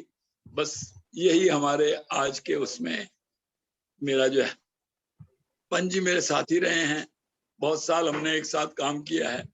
मैं जानता हूं वो किसी भी कार्य को करने का जब ठान लेते हैं तो बहुत सुंदर ढंग से उसको निष्पादित करते हैं और पूर्ण करते हैं। और इस 15-16 दिन में जो उन्होंने 15-16 दिन में श्रीमद् भागवत महापुराण की चर्चा करने की कल्पना भी नहीं की जा सकती अगर ठीक तरीके से, लेकिन उन्होंने एक एक बिंदु करके जिस प्रकार से रखा, अभिनंदनीय है। साधुवाद उनका, बहुत बहुत धन्यवाद आपका भी, आयोजकों का भी, कि बहुत ही अच्छे ढंग से और अच्छे उससे हम सबको ब्रह्म मुहूर्त में जो है ये सुनने को मिला। इसके लिए आपके प्रति बहुत बहुत धन्यवाद। आप धन्यवाद। धन्यवाद घनश्याम जी, चूंकि बहुत बहुत अंतिम धन्यवाद। पड़ाव में हैं हम, तो मैं ये चाहूंगा कि जो भी हमारे साथ इस समय जुड़े हुए हैं वो सभी अपना नाम, एड्रेस और फोन नंबर एक बार इनबॉक्स में लिख दें, क्योंकि मैं ये नहीं चाहता कि किसी के भी भागवत परिचय पहुंचने में कहीं कोई त्रुटि हो, कोई परेशानी हो। एक बार आप सभी से अनुरोध है, सभी लिख दें, ताकि जो हमारा सर्टिफिकेट है उसके ऊपर भी आपका नाम एकदम क्लियर हो, और साथ ही आपका जो एड्रेस है, फोन नंबर है, उससे पोस्ट करने में भी हमें दिक्कत ना हो, और जो आपकी पोस्ट लेके जाएंगे वो भी आपसे कनेक्ट हो सकते हैं। मैं एक शब्द मनोज जी, घनश्याम जी के लिए भी जरूर कहना चाहूंगी कि वो बहुत ही सुंदर बोलते हैं। कभी अगर वो भी एक सेशन हमारे यहाँ लेना चाहें तो हम उन्हें आमंत्रित करना चाहेंगे। सच में ही उनकी वाणी ओजस्वी भी है और टू दी पॉइंट बात करते हैं, और बहुत ही अच्छा, मेरे लिए उनके हृदय में बहुत सम्मान है। तो धन्यवाद घनश्याम जी, आप जो भी बोलते हैं बहुत ही अच्छा बोलते हैं, टू दी पॉइंट बोलते हैं और सार बोलते हैं, किसी भी चीज का सार बोलते हैं, जो बहुत ही अच्छा लगता है। संक्षेप में इतनी अच्छे से बात कर देना भी एक कला है। तो कभी आप भी हमारा कोई भी सेशन लेना चाहें तो आप आमंत्रित हैं। पंत जी, मनोज जी आपके सानिध्य में है, आप अपना मैसेज इनको दे सकते हो। जी तो कभी आप भी आना चाहें तो कोई भी किसी भी विषय पे आप अपना एक सेशन हमें दीजिए, और जितने भी हमारे ग्रुप मेंबर्स हैं, अहोभाग्य होगा हम सबका। तो धन्यवाद घनश्याम जी। और कोई मेंबर्स अगर आना चाहे, सामने आके बोलना चाहे तो कह सकता है अपने विचार, क्योंकि हम ऋणी हैं उस ईश्वर के प्रति जिसने हमें ये शरीर दिया है, और बायोलॉजिकल पेरेंट्स की वजह से हमें ये शरीर मिला है, और सच में ही हम निमित्त मात्र ही हैं, कर्ता वही है। अगर यही साक्षी भाव हम अपने मन में रखें, एक्सेप्टेंस की भावना रखें, तो हम ये जो चुनौतियां, ये दुख जो आते हैं, बड़े सहज रूप से सहन करके जीवन यात्रा पूरी करेंगे।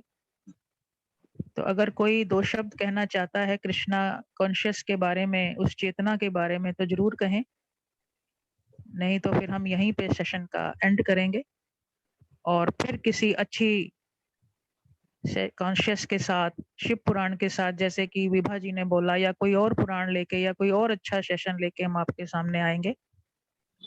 तो मनोज जी देख लीजिए अगर कोई हैंड रेज है तो, नहीं तो सेशन एंड कीजिए। जी, सभी अपना फोन नंबर वगैरह लिख दें, एड्रेस लिख दें, ताकि आप तक भागवत परिचय सरलता से पहुंचाई जा सके। विभा जी आप भी मैं एक बात लिखें। बोलना चाहूंगा। जी हाँ जी मिश्रा जी। अभी बात चल रही थी कि भगवान ने समय बहुत कम दिया है।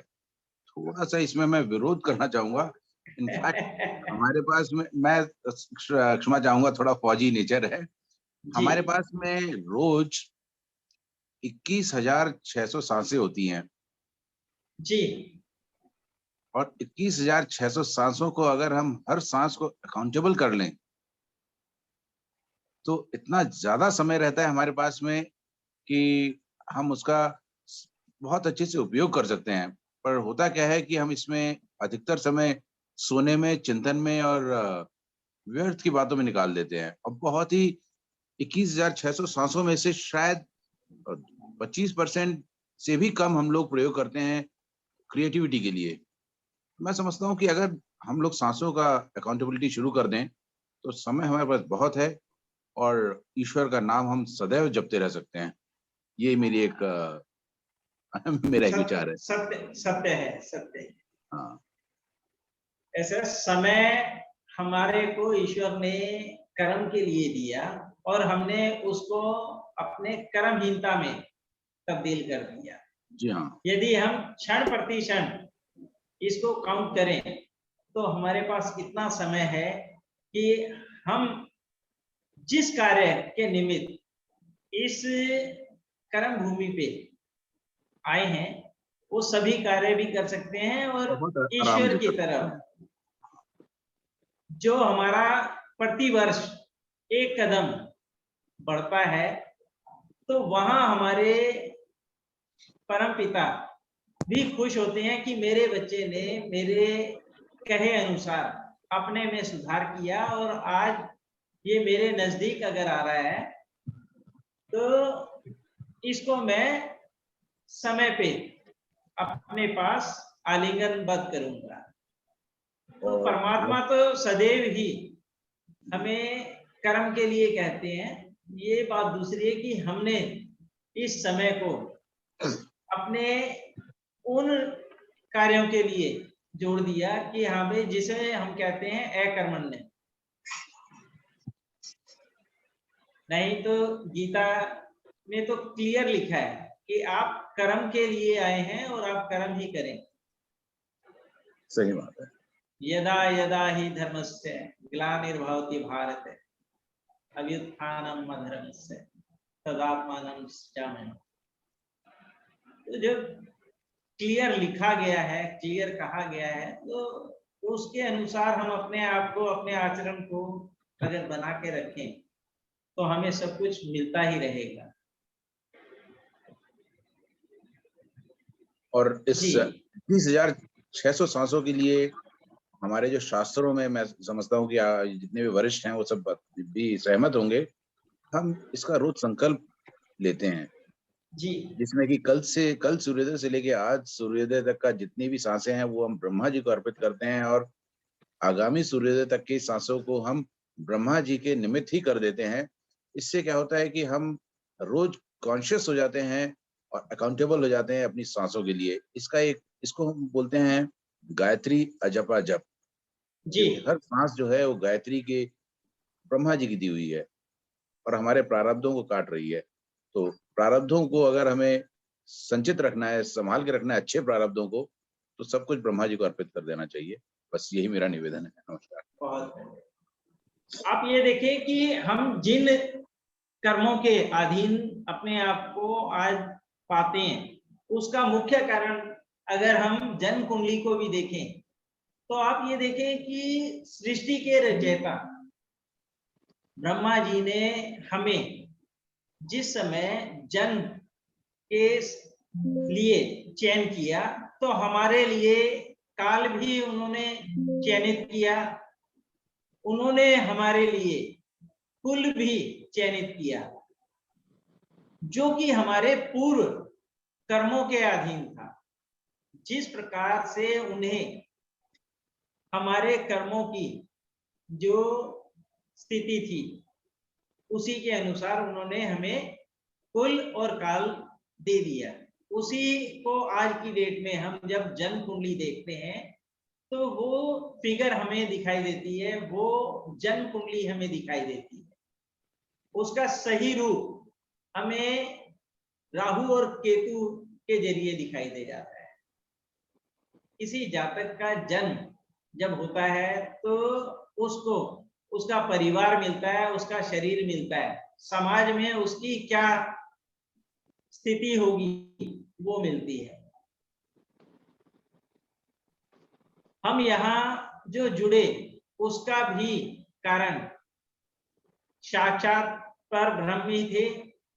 उन्होंने ही कुछ ऐसी स्थिति बनाई कि आज की डेट में हम सब जुड़े हुए हैं और अब तक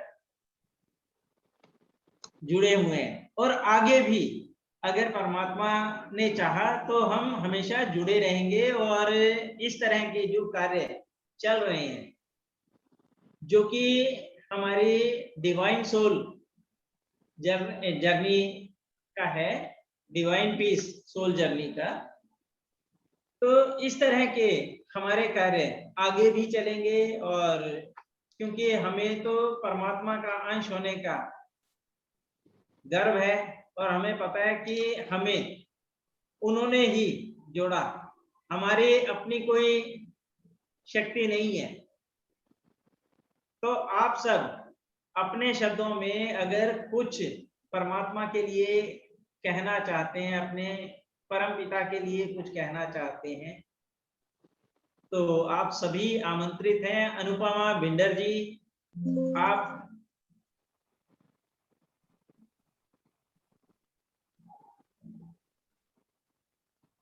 वीना जालान जी,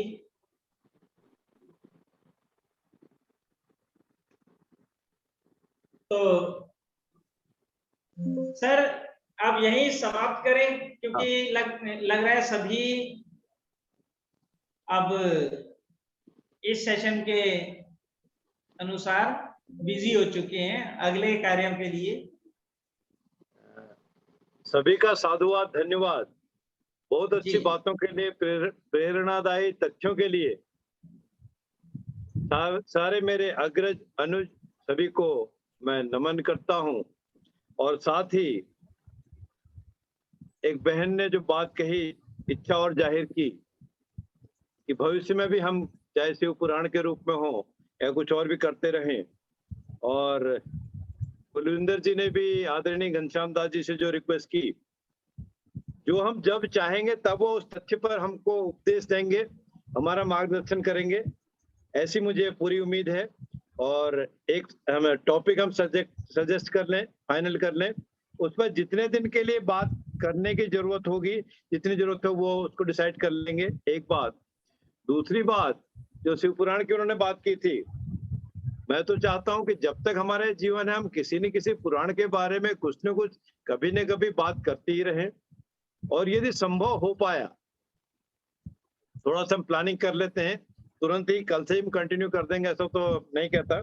यदि संभव हो पाया, भगवत कृपा प्राप्ति हुई, हमारी सांसें जितनी भी हैं उसमें से जितने भी अंश हम समर्पित कर पाए, सच बात तो ये है कि सब कुछ उसी का है, क्योंकि उसने जब तक हमारी सांस चलानी है, जब उसने डोर खींच दी तो फिर वो सब कुछ अटक जाता है। तो इसलिए उसको उस कड़ी में मेरे से अगर कहा जाए तो मैं तो सर्वप्रथम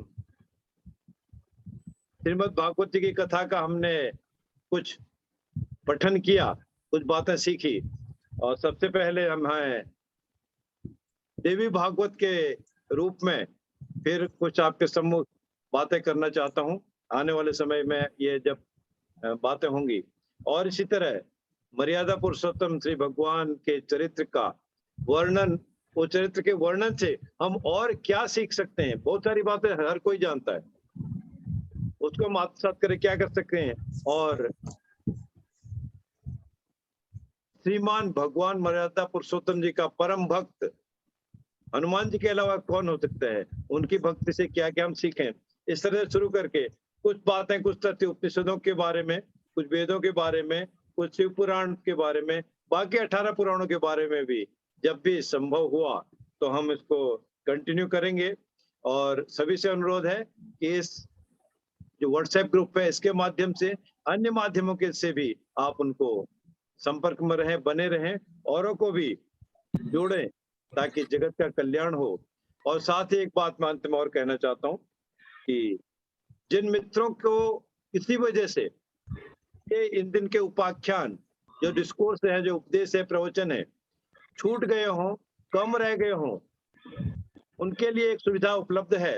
हालांकि मुझे पता चला था कुछ लोग जो पहले जुड़े थे कम हो गए, बाद में देखते हैं कह दिया उनको उन्होंने बर्मा जी से, अरे आप वो वीडियो तो मिल जाती है तो हम देख लेते हैं।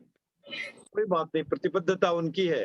फिर भी अब आज मैं डिक्लेयर कर रहा हूँ कि इनमें किसी का भी कोई वीडियो छूट गया हो, कोई कक्षा रह गई हो, वो अब मेरे YouTube channel DR doctor Lalit Pant पर सर्च करें, उसमें सारे वीडियो, आज की भी वीडियो थोड़ी देर में अपलोड हो जाएगी, उसको आप देख सकते हैं। हाँ, यदि आप ठीक समझें तो मेरे उस चैनल को आप सब्सक्राइब भी कर दें ताकि आने वाले बाकी जो बातें हैं वो भी आपको मिलेंगी। और उस चैनल में DR ललित पंत वाले जो YouTube का चैनल है उसमें और भी बातें आपको उपनिषदों की, गीता की, मैनेजमेंट की, वास्तुशास्त्र की, फेस रीडिंग की, ज्योतिष की, पामिस्ट्री की, बहुत सी वीडियो आपको उसमें मिलेंगी। आप चाहें तो उससे भी आनंद ले सकते हैं। आप मेरे ख्याल से जय श्री राम, जय श्री राम, जय श्री कृष्णा। मनोज जी, मनोज जी, जी जी जी जी मेरा एक विनम्र निवेदन है जी कि हमने ये भागवत कथा का श्रवण किया है इतने दिन, जी, तो व्यास पूजा भी होनी चाहिए ना। हाँ बिल्कुल होनी चाहिए, उसके लिए लेकिन जो भी श्रद्धा सुमन है सभी अर्पित करें, और वो बता दें कि कैसे करना है तो हम भेजेंगे भाई। जी ये बहुत जरूरी है सर, इसके बिना कथा का कोई लाभ नहीं मिलेगा हमें। ये तो बात कल डॉक्टर ललित पंत जी से कही गई थी कि इसका हम अगर कर लेते हैं तो ज्यादा बेहतर रहेगा। तो सर से बात कर लूंगा मैं, मेरा ये जैसा अपना भी मत होगा। है, बाकी सभी लोग विचार कर लें कि। और दूसरा एक चीज और भी है, जैसा अभी सबने अपने मन की इच्छाएं जाहिर की, तो हम कोशिश करेंगे कि डेली तो नहीं, लेकिन रविवार के रविवार हम किसी ना किसी विषय के ऊपर जुड़ने की कोशिश करेंगे। डॉक्टर ललित पंत जी के साथ, घनश्याम दास जी के साथ, हमारे साथ शशिकांत मिश्रा जी हैं, उनके साथ जी जी कुलविंदर भाटिया जी स्पिरिचुअल गाइड हैं, जी जी, इनके साथ तो हम जुड़े ही हुए हैं और इन्होंने ही हम सबको गाइड करके आज जोड़ा हुआ है। तो हम सब कुछ ना कुछ कोशिश करेंगे कि जुड़े रहें रेगुलर, और इस तरह के कोई ना कोई कार्य करते रहें। जी जी जी हमारे साथ सभी महानुभाव हैं, सभी जी को जी। प्रणाम है, क्योंकि सभी में परमात्मा का अंश है। घर बैठे तो इतना अच्छा सुनने को मिल गया, और क्या चाहिए हम लोगों को। आगे भी कंटिन्यू रहेगा, कुछ ना कुछ ये प्रभु प्रसाद है। जी जी कहीं जी ना कहीं कुछ ना कुछ तो मिलता रहना चाहिए। बिल्कुल। पंत साहब से भी जी अनुरोध है कि वो इसे अन्यथा न लें। ये हमारा धर्म बनता है कि जब भी हम कहीं भागवत सुने तो व्यास पूजा जो है वो जरूरी है हमारे लिए। वो तो पहले ही बात हो चुकी है, आप टेंशन ना करें, हम कोशिश करेंगे कि हाँ भाई करके। धन्यवाद और धन्यवाद जी, हाँ, बहुत बहुत धन्यवाद। भागवत परिचय आप सबके पास पहुंचाई जाएगी, या आप सब अगर यहाँ आना चाहते हैं ऑफिस में तो यहाँ से कलेक्ट भी कर सकते हैं। वो देख लेंगे, कोई नहीं सर, वो देख लेंगे। हाँ, धन्यवाद सर। जी, इसमें कोई इश्यू नहीं है। मनोज जी, आप एक धन्यवाद। अनाउंसमेंट कर दीजिए कि इतवार का जो हम एक विशेष सेशन रखा करेंगे।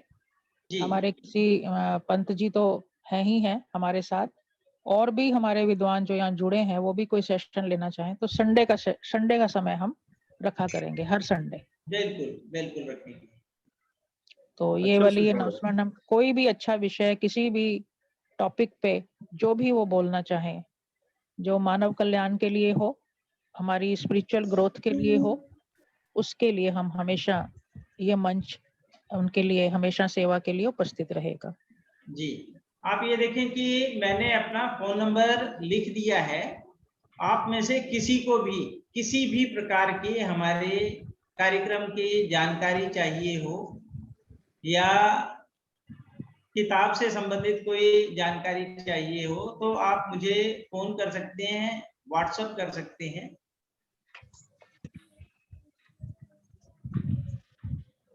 लिख के तो मैंने डाल ही दिया है, उसके अलावा मैं आपको बोल भी देता हूं कि मेरा नंबर है 9268571268। ज्योतिषाचार्य मनोज वर्मा। तो आप में से जिसको भी हमारे इस तरह के कार्यक्रम के लिए कुछ भी अगर अपने सुझाव देने हैं तो वो भी आप लिख के भेज सकते हैं। मेरे ख्याल आज के लिए बात वर्मा जी विराम करें। जी, मुझे अगले आज सेशन की तैयारी करनी है, 9 बजे मेरा हाँ जी, दूसरा सेशन है। अभी संध्या जय पूजन भी श्री करना है। कृष्णा सभी जय को, श्री जय कृष्णा श्री जी, कृष्णा, जय श्री फूला कृष्णा, कपूर जी, जय जय श्री श्री कृष्णा कृष्णा, जी, जय श्री कृष्णा। जय श्री कृष्णा, जय श्री कृष्णा जी। जय श्री कृष्णा। जी,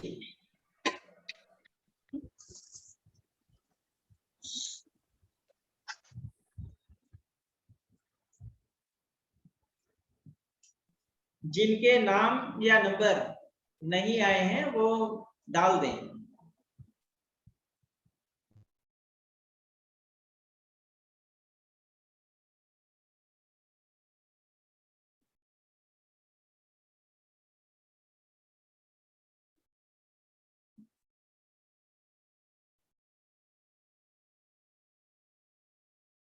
चलो, सभा को यहीं विराम देते हैं। जय श्री कृष्ण।